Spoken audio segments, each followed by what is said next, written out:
days and weeks are flying by. Advent is coming up in 2 weeks. Hard to believe. Amazing. Amazing. This infamous year is flying by. Wow. But today we're talking about are we a hoarding culture? We want to talk about this, have a very lively discussion. And then, folks, I just want to tell you, I'm in the studio now, so I can't run and get the hat. I was going to wear my St. Vincent de Paul ball cap just to visually remind everyone how important it is to remember St. Vincent de Paul if you can, because they are definitely helping those that are in need right now. And this ties in nicely to this topic today. So just remember St. Vincent de Paul, your local society there that maybe can have a pickup scheduled. You can do it online. I think so many places you can do it online. But are we a hoarding culture? And Jerry, interesting that you put on this synopsis. The Mayo Clinic actually describes a disorder. It's called the hoarding disorder. It's a persistent difficulty discarding or parting with possessions. Uh-oh, I fit into that category. Well, keep reading in the synopsis because I said before we all think we're off our rockers, and we're not. We're just simply asking today, do we have maybe more stuff than we need? If you've moved recently or ever, you probably know when you go through all this stuff, you're thinking to yourself, why do I still have this? Or why do I have 5 of these? Things like this. So we're talking about, even if you don't consider yourself a hoarder, do you sometimes just go through your stuff and maybe cleanse a little bit, purge a little bit by giving stuff away, like Debbie said to St. Vincent de Paul? So this is what we're talking about today, and the number is 833-288-EWTN, 833-288-3986.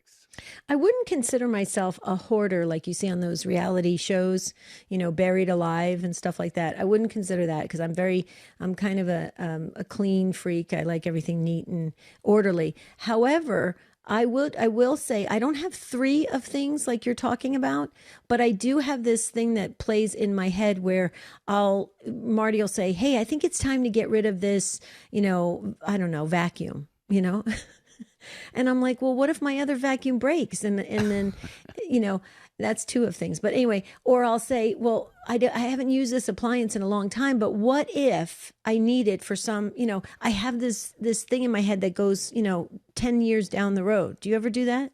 Yeah. I think that's, okay. Is that I normal? would say that's, well, I think it's fairly normal. Oh, good. You're talking about the vacuum cleaner example. Unless somebody wants to go out and buy a brand new vacuum every time the one that you have breaks down, there's nothing wrong with having a backup on hand. But I don't know what we're talking about when we say hoarding or have too much stuff. Maybe for me, it's I've actually gone through my clothes, Debbie, a couple times, and I look at stuff and I say, you know what, I forgot I even had this.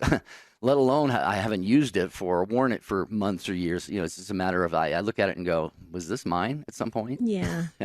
Yeah, but okay, come on. You got to give us gals a break. I mean, we have to have a couple different sizes of clothes. The wardrobes have to have different, Sure. levels. And I've always said this because I raised 2 boys. Okay, I've always said this. It's much easier when it comes to wardrobes to raise a boy than it is a girl. I'm just saying. It just is. Okay. You need much bigger closet space for a female. Is that right? I think so. I don't know. Let's hear maybe. from some ladies in the Take Two family about that. If you think Debbie's spot on about that, I'm not going to argue with you on that. But if anybody feels that way, give us a call. We're talking about, are we a hoarding culture? And hoarding, again, there's a disorder that has been described by the Mayo Clinic and others. And this is not to ask anyone to call up and say, hey, I have hoarding disorder. That's not the whole point of the show today. It's just, generally, as a people, as a country, do we have a situation where sometimes we have more stuff than we need?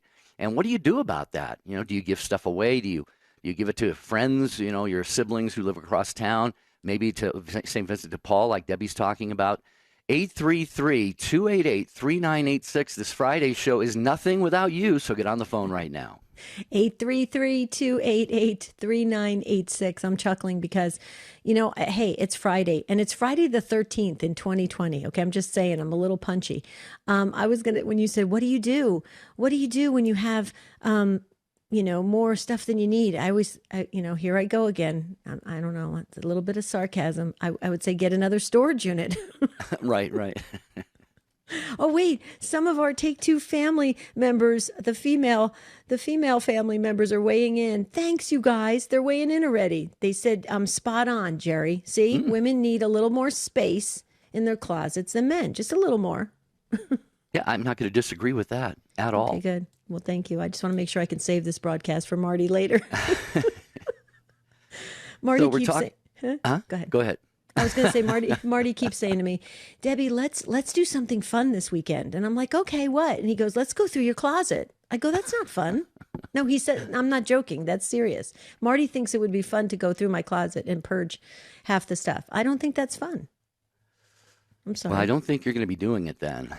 Because if it's you against Marty and it's your stuff, I'm sure you're not going to be doing it. So, Marty, come up with something else fun for the weekend. Thank you. Thank you. Especially my birthday month. There you go. That's right, yeah. Here's the phone number. Lines are filling up. That is great. It's Take Two with Jerry and Debbie and you and the show team, Michael, Jeff, and Ryan. And you at 833-288-3986. We're just kind of checking the temperature out there to see if we sometimes have a little bit more stuff than we need. Are you like Debbie? You feel like a backup of something is good to have, but if you end up looking and you got 3 or 4 of something, what do we do at that point? Do you have like a huge yard sale, garage sale? I don't know. Give it away to your family, friends. 833-288-3986. This is going to be a fun conversation, I think. Yeah, but giving it away to your family or friends if you have too much stuff. I mean, how embarrassing. Like, let's pretend you were my brother, right? And I said, do you want this? And what if you don't want it? And what are you going to say? No, thanks. I mean, that's like... I don't know. Okay, women are different and they need more storage space. Men are different in the fact their feelings don't get hurt. Because I've offered things to my brothers before, and they're like, I don't really have a use for that. I'm like, okay, cool. I'll just give it to, You don't donate get hurt? it or something. No. Oh, that would be it for me. They wouldn't get a Christmas card. One line remains open, 833-288-3986. Take Two with Jerry and Debbie. Are we a hoarding culture? Do we sometimes have too much stuff? What do we do about that? Let's talk about it here on Take Two. Hi, I'm Doug Keck, inviting you to join me next time for a great interview with Father George W. Rutler on his new book, A Crisis in Culture, How Secularism is Becoming a Religion. People live in this world as though it's the only world. Secula, the Latin word, means the world. We're in the world, that's the truth. But secularism is to distort that truth. EWTN Bookmark with Doug Keck brings you the best Catholic authors, Saturdays at 4:30 p.m. Eastern, Sundays at 9:30 a.m. Eastern on EWTN Radio. Here's a thought from Mother Angelica's perpetual calendar. I think one of the greatest things you could kick yourself all around heaven for, if you could do that, would be for not realizing He was always with you just as if no one else existed. Mother's perpetual calendar features an inspirational message for each day of the year. It's available from the EWTN Religious Catalog at EWTNRC.com. That's EWTNRC.com. Check out EWTN's official YouTube channel. Just follow the link on our homepage at EWTN.com or go to YouTube.com/EWTN. Watch EWTN's live shows or today's homily from the Daily Mass. Click the upload button to see our most recent clips. You can also find all of EWTN YouTube content by clicking the playlist button. It's all on the official EWTN YouTube channel at YouTube.com/EWTN. Visit today.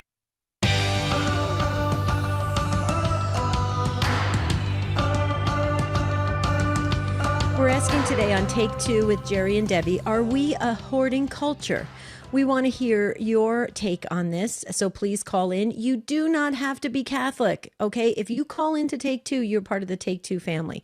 And we have a lot of non-Catholics. We have some atheists, agnostics. We have some, I know we have 2 Buddhists, I think, that listen. It's amazing. And we love that, the growing family. So call in 833-288-3986. You'll speak to Ryan Penny. He is so wonderful to talk to. But real quickly, before we get to the phones, Jerry, talking about hoarding today, I just wanted to bring up EWTN Eucharistic Adoration. You are never alone, folks. Remember that. You're never alone. Come spend some time with our Lord in the Blessed Sacrament, okay? Have that intimate time with our Lord in the Blessed Sacrament. And EWTN is streaming live live Eucharistic adoration from the EWTN chapel every day, 9:30 a.m. to 6 p.m. Eastern. So visit EWTN.com/Catholicism/adoration. This is live Eucharistic adoration in real time. Pretty cool. So spend that time with our Lord. Remember, you are never alone. And you're never alone with our Lord. And you're never alone on a daily basis with your guardian angels right next to you at all times. Okay, Jerry, you had a comment, and I'm sure what you have to say is much more important. Well, not with Eucharist. Eucharist adoration is the top. Yeah, well, this flows on what you were saying there. Part of that, what you said there was, you are never alone because Jesus is available in the Blessed Sacrament. But you know what? Often Jesus is alone. All right, let's face it. Not at EWTN. They always have people adoring when the Blessed Sacrament is exposed. And, of course, it's online, many, many people around the world watching it. But let's do it for Jesus. It's a Friday. It's not First Friday, but it's a Friday when we commemorate the passion, death of Jesus. Why don't we maybe have some quiet time? Just orient. If you can't get into your church, go over there and park. My pastor has put actually a picture of a monstrance on the wall right outside where the monstrance is and 2 chairs out there so we can do adoration through the wall, if you will. And Jesus walked through walls, so. But I just would like everyone to think about that. Jesus is alone in a lot of tabernacles right now. And if all you can do is just orient your heart to the nearest tabernacle and say your prayers, it'll console Jesus so much. Sorry to go on about that, Debbie, but no, but I have to just say something. When you said you are never alone, but Jesus is alone oftentimes, that just I got this kind of chill went through me, and I'm thinking, wow, you're so right. How often is he? And there's a wonderful nun that she constantly gives retreats around the country, and she says, how come we can pass a Catholic church and we quickly make the sign of the cross, but maybe if the church is open, we should pull into the parking lot and spend 5 or 10 minutes with Jesus in the tabernacle. So there's all this beautiful ways we can connect with our Lord. Okay, so Jerry, real quickly, may I ask you a question? Jerry? Sure. Oh, okay. Hello, Jerry. No, Jerry, real quickly, St. Vincent de Paul, did you bring up anything else because we're getting some text messages saying, you said St. Vincent de Paul, any other recommendations on what where we can donate stuff? Do you have any? I always go to St. Vincent de Paul, so. Yeah, I like to do that too. Except I think there is. I'm trying to think if there is a St. Vincent de Paul where I live right now. So there are a number of other really good thrift stores. There's one that the proceeds go to battered women, and they have a shelter for them. So I really like to give my stuff there and do my thrift store shopping there as well. They know me pretty well by now. Okay, that's a good idea. So yeah, they know you pretty well. But to call these thrift stores and see who they help, that's a great idea. Yeah. Okay, there you go, folks. So you got your little homework there. Let's go to Claudia in Houston, Texas, listening on Alexa. She's a first-time caller. Hi, Claudia. Welcome. Hi, how are you doing? Great. How are you? Doing very well, very blessed.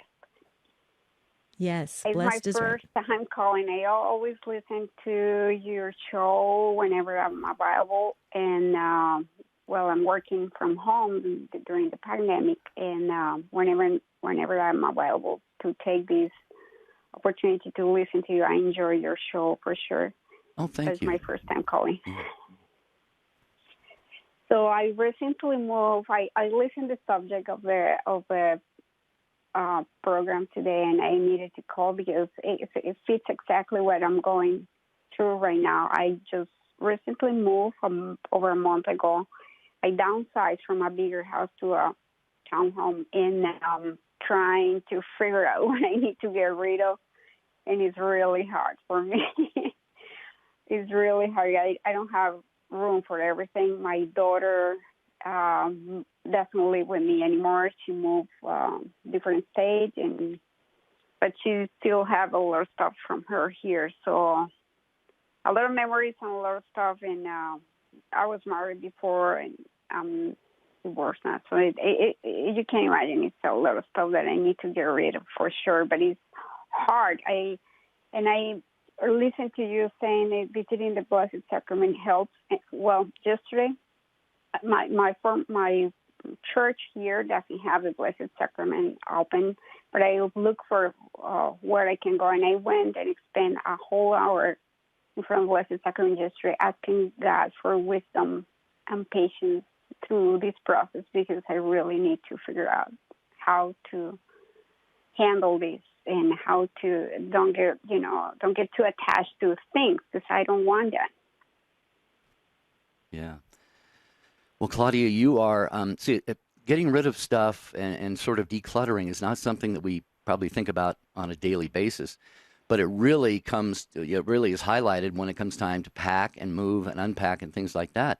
And I think we just need to we need to look at our possessions in an objective manner. And what I mean by that is not with any sort of feeling of ownership or possession, but do I really need this thing? We got to take a step back, look at it as maybe an outsider might look at it. We might have some sort of an attachment to something, even if it's something we don't need and may want to get rid of. But we have to be objective and, Debbie, I think a little bit ruthless, when we come across these things that, we really would love to keep, but you don't have any need for it. Right. Claudia, my husband and I, we downsized several years back, and it was hard initially, but then it was very freeing. I found that I sort of was giving away too much.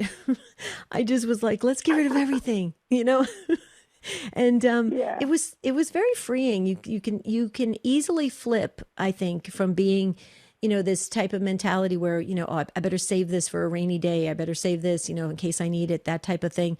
And you can flip to going to the other side of that, they do say purging is very, it's very freeing, emotionally, psychologically, mentally, and spiritually. And it's a beautiful thing. And I think there's a real art to it, but we don't practice. Do you sometimes feel we don't practice it enough sometimes? And that's why I keep saying this. I love St. Vincent de Paul. And that's why I constantly, tell people when I'll see something that's going on in their homes and they'll say, well, what should I do with this stuff? I go St. Vincent de Paul, and they're like, oh yeah, I forgot about that. And I think it's something we just forget about. What do you think, Claudia? Yes.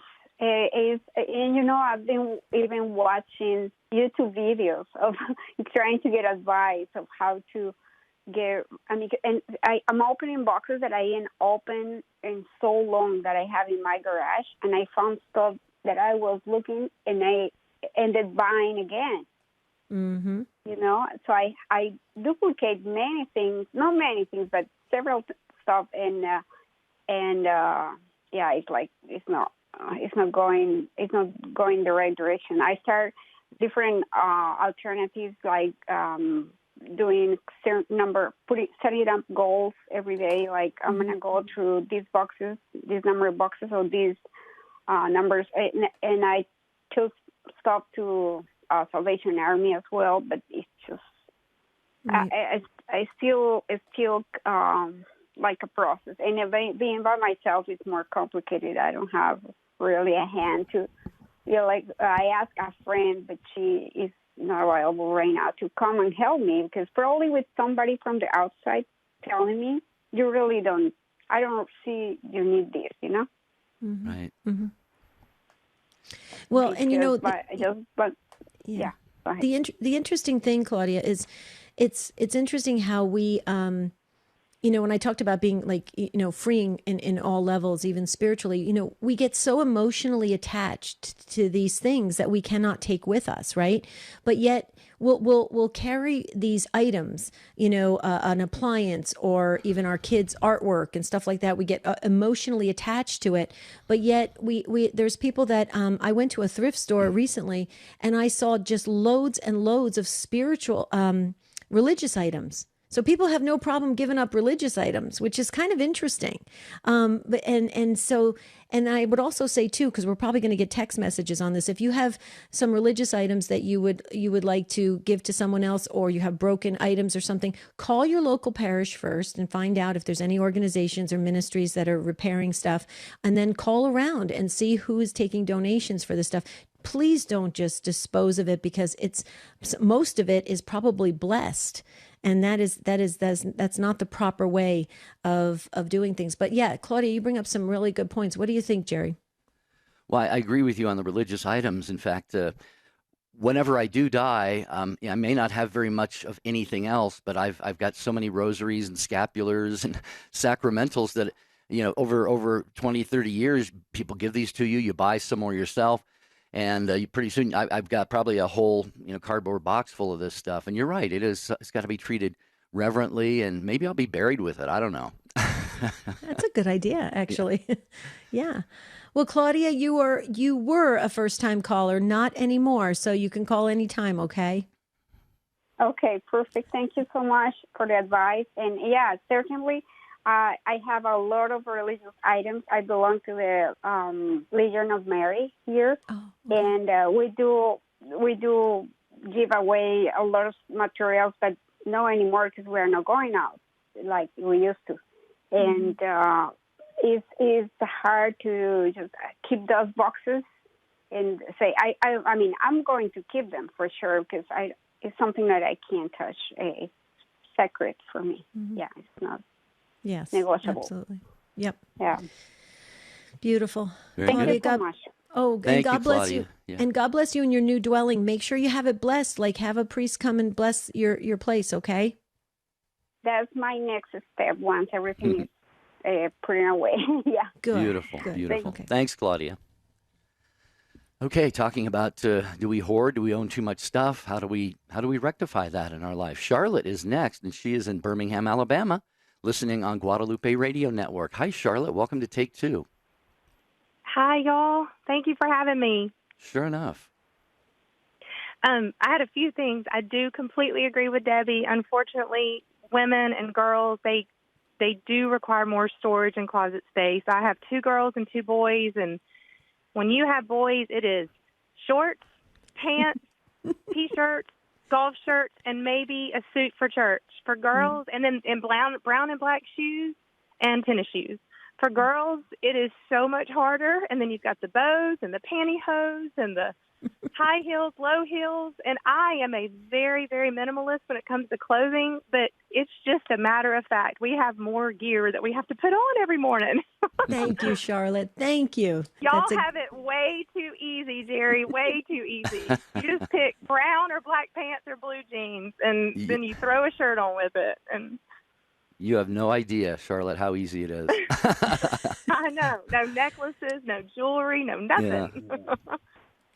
But I was going to say this in regards to the hoarding aspect. Like I said, with 4 children, you do have to have a lot of things to raise your family, and if you live in a modest-sized home, but as Americans, I feel like just our one thing I've just kind of come to a realization over the last few years is that my precious grandmother, I think she had the same set of dishes as long as I can remember. It's probably the dishes she got married with. She probably had the same old chair and the same sofa and the same furniture that she had her whole life as a married woman. And nowadays it seems like with magazines and just the consumer decorating ideas, which I'm not saying are bad because, everything with Joanna Gaines now has gone white and fresh looking, and antique furniture is just not desired anymore by young families. And I've noticed that, if the new trend comes out, we feel like we have to redo our whole house. And Debbie, as you know, you repaint one room, then all of a sudden you realize your furniture doesn't go with that wall color anymore. Mm-hmm. And I just remember my grandmother, maybe I'd walk into her home, it looked the same from as long as I can remember. And they didn't have this need to update. And her grandmother's furniture was in her home. And then it was passed down to my mother and my aunts and uncles. And those to me are treasures. And they're still beautiful pieces of furniture, but they definitely would not be in style right now. And so I think as a society, we have just kind of discarded the old. Sometimes, not everyone, but a lot of people, it's like, what's the new trend? What does it look like now? And we have to decorate our homes, and we're not able to use our loved ones' possessions because it's not trendy anymore. Right. So that's just one thing. I don't get magazines in my home anymore for that reason because it made me want to update my lamps, and I didn't know that the bell-shaped lamp was not in anymore. It's the circular. So if I just don't see what's up to date now. I'm so content with Right. the way my home works. Hang on with that thought, Charlotte, just for a second here. You can hear the music. We need to let our local affiliates, by the way, thank you, affiliates, for carrying the program. And they've got some information they want to share with their listeners. And when we come back, I know Debbie will have some things to say. I will. We got an email backing up both of you as well. So we're going to continue along with Take Two with Jerry and Debbie and Hoarding here in just a minute. Dr. Scott Hahn. Jesus gave us the most perfect of prayers. It's always prayed by the Catholic Church after the consecration and right before communion, but always there at the climax of the Mass. The leading Catholic voices are on EWTN Radio. Prayer is the only truly creative power in the world. God is the only one who can create something out of nothing. And when we pray, we welcome God into our hearts. And once He's there, He's going to do something. He's going to change things. He's going to transform us. He's going to make something out of the nothing that is me. That's the power of prayer for me. It's the only power that's guaranteed to change my life. And the only way I know to make that happen is through prayer. This is Life Issues with Brad Mattis, president of Life Issues Institute. John Barsa with the U.S. Agency for International Development sent a scathing letter to the UN Secretary General condemning the UN for forcing a pro-abortion agenda on other nations. Barsa's letter read, "We cannot stand by and watch the UN attempt to dictate a politicized agenda that gravely threatens the human rights of the unborn, while simultaneously trampling on the sovereignty of pro-life countries." The Secretary General replied that the UN does not promote, much less impose, abortion on anyone. But as he was saying this, UN letters were being sent to states in America criticizing them for not designating abortion as essential during the COVID pandemic. Barsa responded to this as an affront to national sovereignty. The UN status quo is no more. Like us on Facebook at Life Issues and stay informed, more informed than you've ever been. Hi, this is Janet Williams. There's nothing like Women of Grace to explain the truth of our faith, Monday at 11 a.m. Eastern, here on EWTN Radio. Now, back to Take Two with Jerry and Debbie.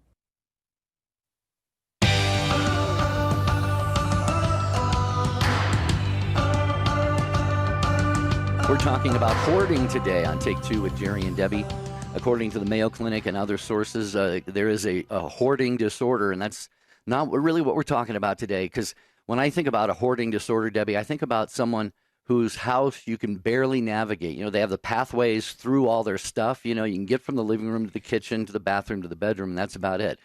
That is like big-time hoarding. But we're just kind of talking today about, you know, the amount of stuff that we have and how we deal with that, how we go through the sometimes difficult process of getting rid of a lot of that. And we're talking with Charlotte in Birmingham, and Debbie, she agrees with you, as does Astrid, one of our listeners via email, that women do need 2 storage spaces or closets. Yes, absolutely.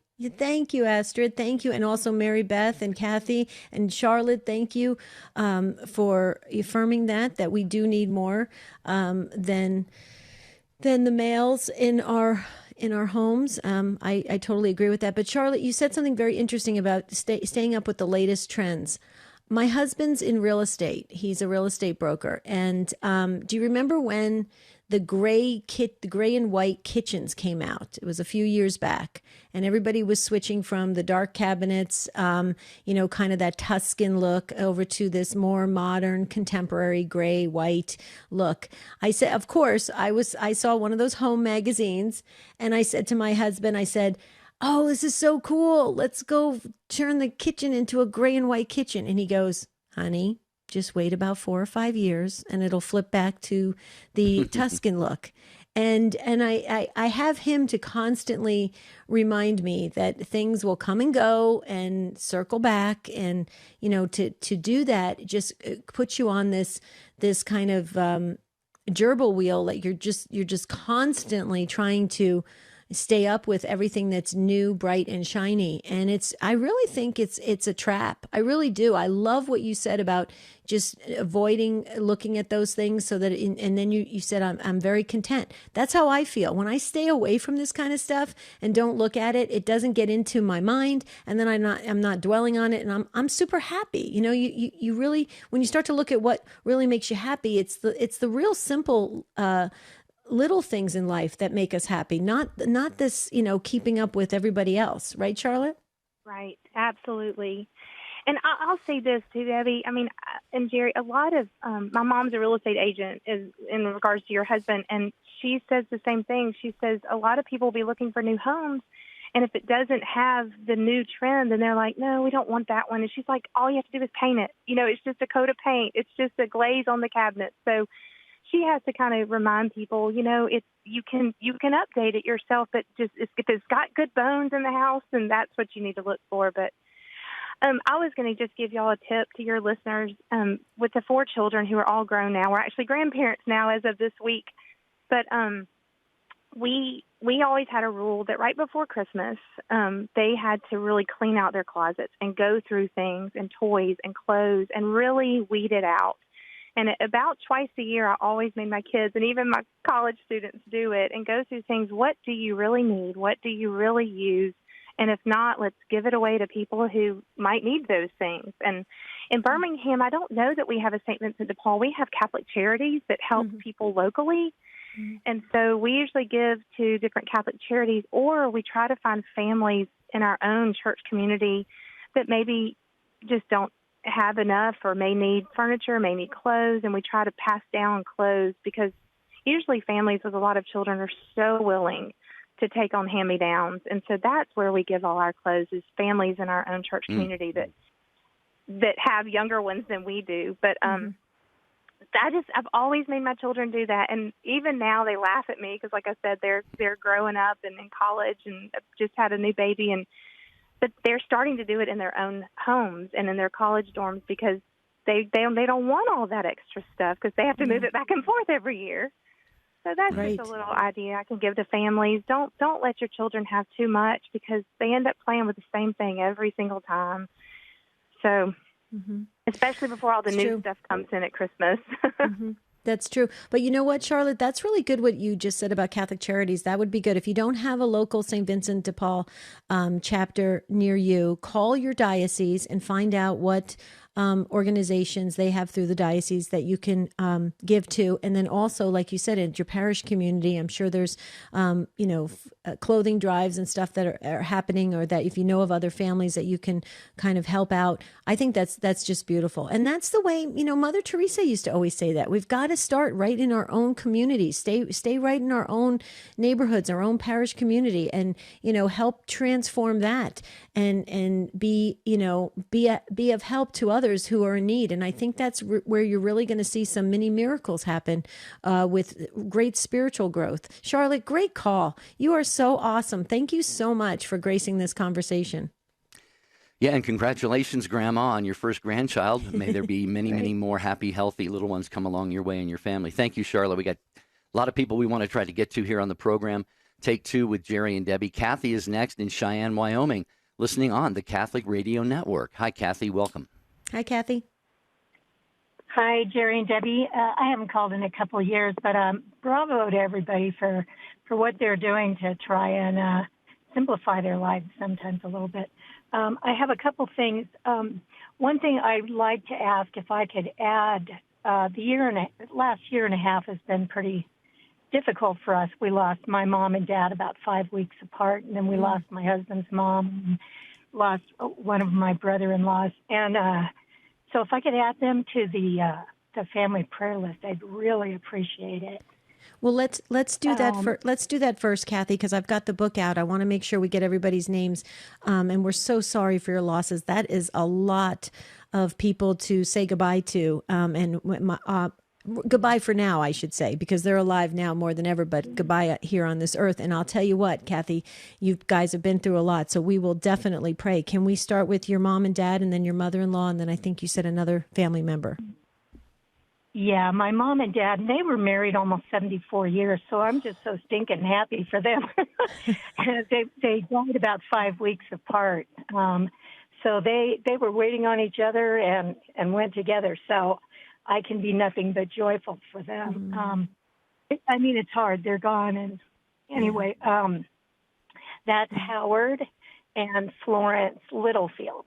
Okay, got it. And they had 15 children and raised 13. 2 of my brothers died as babies, but You know, so they were just an amazing, and they were our spiritual warriors. And now we've picked up that torch, and we're, you know, carrying it on. So they just amazing spiritual people. My mother-in-law is Patty, Patty Premo, Premo. Got it. She passed away this March, right before the lockdown and stuff happened, and had been sick for some time. So she was in hospice care when she passed. And my brother-in-law is Charles Dibrell, Dibrell. Okay. And he died very suddenly. He was 75 or so, but he died very suddenly.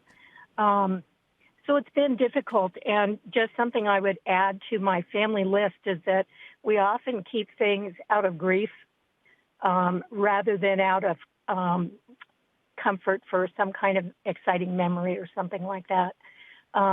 But we as a family have always kind of seen purging or giving away as really sharing opportunities, and even regifting, you know, the guilt that we have from getting rid of Aunt Martha's ugly Christmas sweater, you know, that could really be gifted to somebody that really needs a sweater, no matter what it looks like. So if they could see things as a sharing opportunity rather than giving something away, they're not taking anything away from themselves, but actually offering something new to somebody else.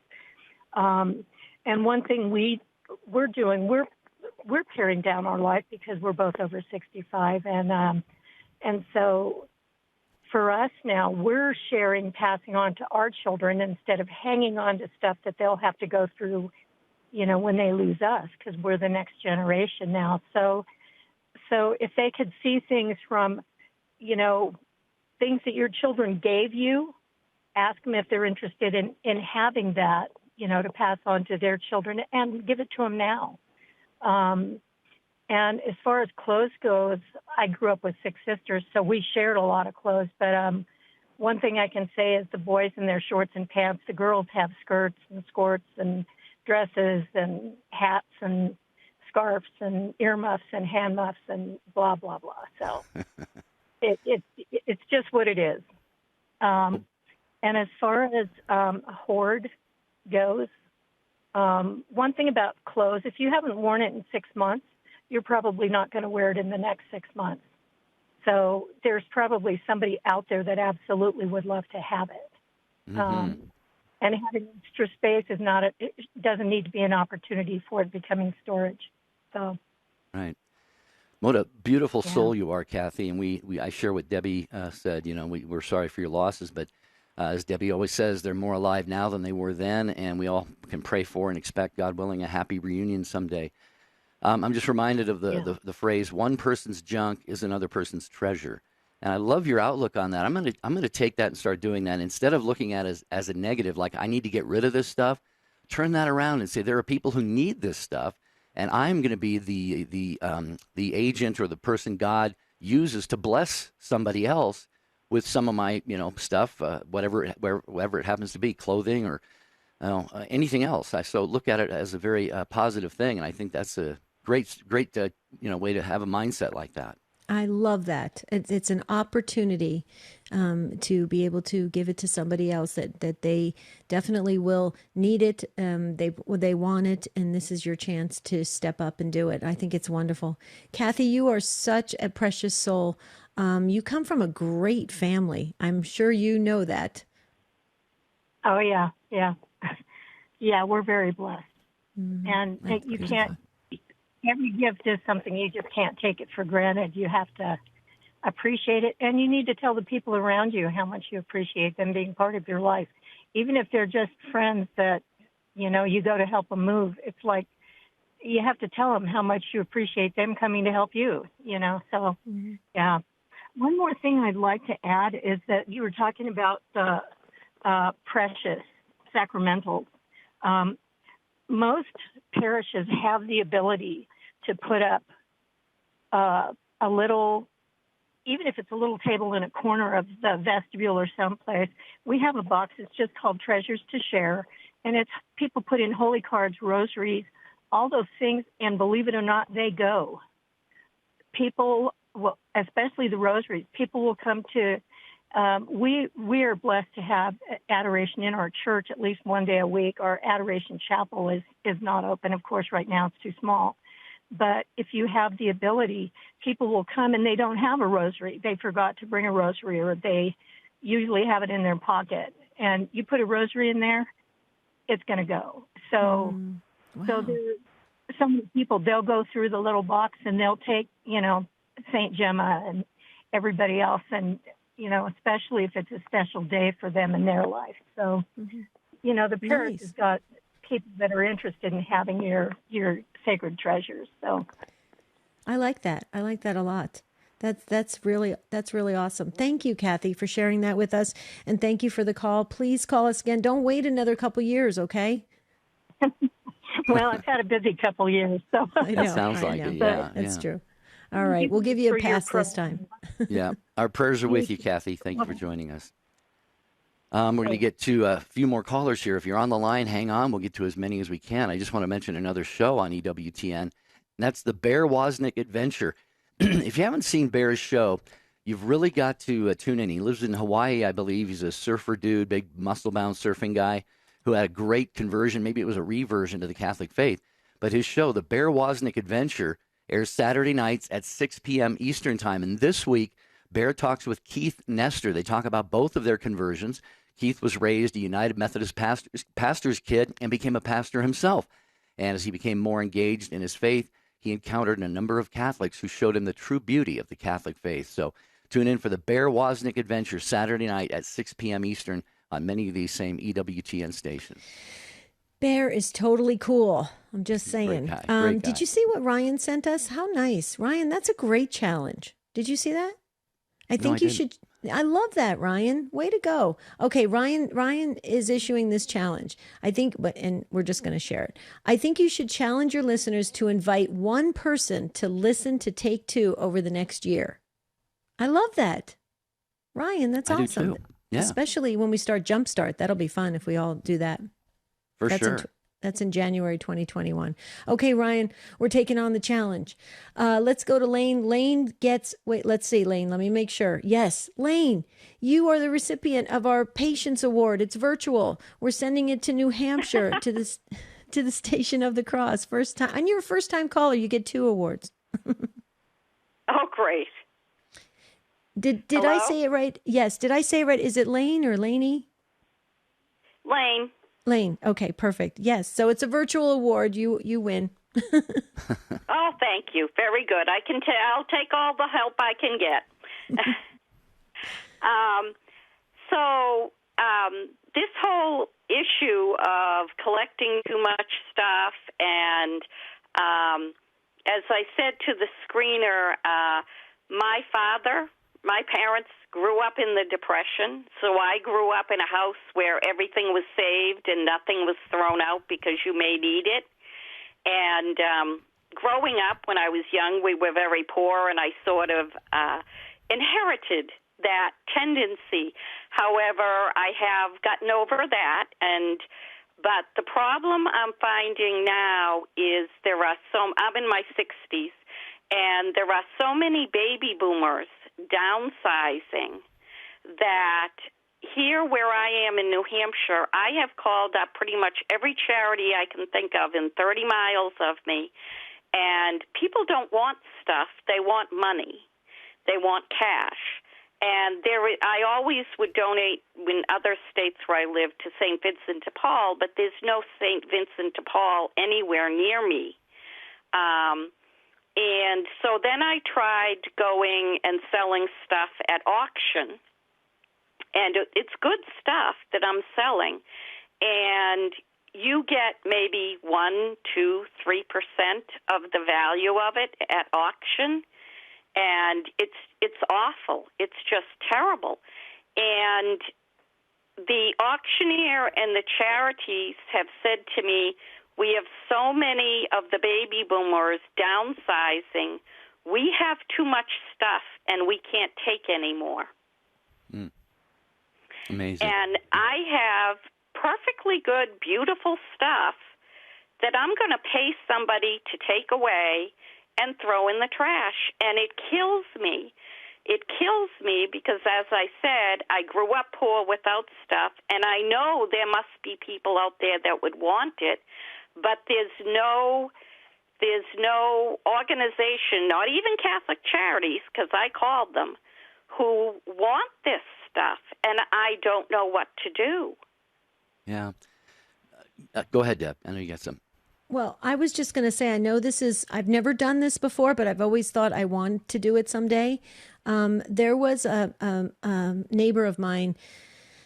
She actually had a free garage sale, and she actually put everything out in the driveway, and it was all free. People came, and it was done within 40 minutes. Everything was gone. I don't know if that. Yeah, it was really brilliant because she had the same situation. A lot of stuff was handed down through her family, and she couldn't find any place to donate it. And she wanted to because she was downsizing, and she was struggling. And she said this exact same words. And as soon as you said those words, she told all of us, she goes, "Does anybody want this? I'm going to pay somebody to haul it off to a dump." She goes, "That makes no sense." And somebody gave her the idea to have a free garage sale, and it was amazing. And as a matter of fact, I'm going to tear up. She told a story about a couple that had just come to this country a few years earlier, and they said to her this was like heaven for them. It was absolute heaven, and it made her feel so good inside. And so I don't know if that's something you can do, but there you go. I would do that with some of the more reasonable priced objects. Mm-hmm. I have some things that are quite expensive that I was hoping to get the cash for them, a reasonable amount of cash, so that I could then donate the cash. Right. But if I'm left putting out, $600 wool rugs to give away for free, then I guess that's what I'll have to do. Yeah. Well, pray about it. See what the good Lord, what creative thing you can do to, make. It's a shame because I agree with you to do that. I mean, that's heartbreaking to think that you're going to have stuff hauled away and have to pay for it. And this is beautiful stuff that can go to good use. And yeah. Well, we're going to pray too. I have a feeling that something very creative is going to be put into view, and you're going to be very pleased. I just feel it. Anything other than St. Vincent de Paul and Catholic Charities you know of that is this sort of link between people who want to give and people who need stuff? Well, there's Goodwill, I think, in many places. I think there are also Salvation Army, and like I was saying earlier, Lane, I give a lot of stuff to. It's not an organizational thrift store, like in the sense of the size of St. Vincent de Paul or Goodwill. It's just a local thrift store, but they do incredible work. So, encourage you to look around your area and just see. You're likely to come up with something that would be very surprising and pleasant for you, I think. Right. And then the other thing, too, you just made me think of this. You could probably call your local town, your city manager, and find out if you have something right in your city that helps people right in your neighborhood. Because I know that a lot of different city planners and stuff, they all have this group. They have these groups, these outreach groups that are right in the city. What do you think? I know ours does here in Arizona. I don't know if yours does. California has everything. You guys have California everything. has too much. Yeah, we're a state that hoards, I think. But don't you think that maybe call your local town and just find out if there's something local that's happening? Absolutely. Okay. All right, Lane, thank you Lane. so much. We got Dennis next in Missouri as we continue along. Catholic Radio Network and a first-time caller. Dennis, thank you for waiting a good long time as well. How are you? Hi, Dennis. Hi, Jerry. Hi, Debbie. I know exactly why I hoard books. It took me many years to find out, but I know for sure. And it's because I never bonded with my father or my mother, and books became my security. Wow. And that's about it. Wow. I have so many books, I couldn't part with any of them, I don't think. Mm-hmm. So do you have them are they in like a library that they can be displayed, or are they just in boxes, Dennis? No. My house looks like a library, I guess. But every surface is filled with books, tabletops, everything. Okay. Mm-hmm. Well, shelves from top to from the floor to the ceiling, books. I buy books because it gives me security. It's like I own something, or I belong to those books or something, But there's a Simon and Garfunkel song called "I Am a Rock." Have you ever heard that? Oh yeah. Sure. Mm-hmm. Okay, there's a line in there. It goes like this: "I have my books and my poetry to protect me," and I identify to that song very much, and when, but I must have 3,000, 4,000, 5,000 books. Wow. Well, Dennis, what I would say to that is first a couple things. God bless you. You are. If it could be considered hoarding, that's only you can make that decision. But you're keeping very, very good things. I mean, these are things that can better you as a person. You can learn a lot. You can gain a lot of experience, wisdom about a wide variety of things. So I think that's fantastic. And what else was I going to say? Debbie, you had something to say, didn't you? Or? No, I was just going to say, Dennis, I mean, you have them displayed in a library format. I think that's quite beautiful in and of itself. And I think that's a great way to display these wonderful, works of literature and stuff. But have you found that acquiring these books has filled that void in you, that of not bonding with your parents? Has it really, I mean, you said it's been there for you and it's helped you, but has it really, fixed everything or helped it along? Well, that is what I discovered after many years. It is my security blanket, if you will. Okay, gotcha. They have helped me so much. I have learned so much that I live my life according to what I learned out of these books. I didn't learn anything from my parents, I don't think. Well, I guess I did, but I rely on the books for everything that I know and live by. Wow, beautiful. Well, and how many people go through similar experiences, Debbie, Mm-hmm. and their security and safety becomes drugs and alcohol and things like that. So, Dennis, you've made a really good choice there, a very healthy one that's not going to be harmful, but very helpful to you. Oh, yeah, absolutely. Thank you, Dennis. Christine, we're not going to get to you in New Hampshire. You said that you've been cleaning the past few days, and it's a great feeling. Yes, it is. So let's continue to do that. How about making it a purging weekend, you guys? Let's all do this as a take-two way. And yes, I'll go into my closet and get rid of a few pieces of clothing. Well, we're going to ask God for his help on Monday. We ask God for his help every day, but it's our urgent prayer request show on Monday here on Take Two with Jerry and Debbie. So be sure and be gathering your prayer intentions over the weekend and be a part of another beautiful broadcast on Monday. Until then, we all want to wish you a blessed and beautiful day.